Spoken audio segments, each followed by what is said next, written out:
মরিতে চাই না আমি, বিশ্বকবি রবীন্দ্রনাথ ঠাকুর। মরিতে চাই না আমি, বলছে পিটু মজুমদার।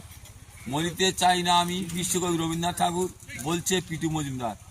মরিতে চাই না আমি, মরিতে চাই না আমি সুন্দর ভুবনে, মানবের মাঝে আমি বাঁচিবারে চাই এই সূর্য করে এই পুষ্পিত কাননে। জীবন্ত হৃদয় মাঝে যদি স্থান পাই, ধরায় প্রাণের খেলা চিরতরঙ্গিত, হাসি অশ্রুময় মানবের সুখে দুঃখে গাঁথিয়া সঙ্গীত যদি গো রচিতে পারি অমর আলয়। তা যদি না পারি তবে বাঁচি যতকাল তোমাদের এই মাঝখানে লবি যেন ঠাঁই। তোমরা তুলিবে যবে সকাল বিকাল নব নব সঙ্গীতের কুসুম ফুটাই। হাত দিয়ে নিও ফুল তারপরে হায়, ফেলে দিও ফুল যদি সে ফুল শুকায়। নমস্কার।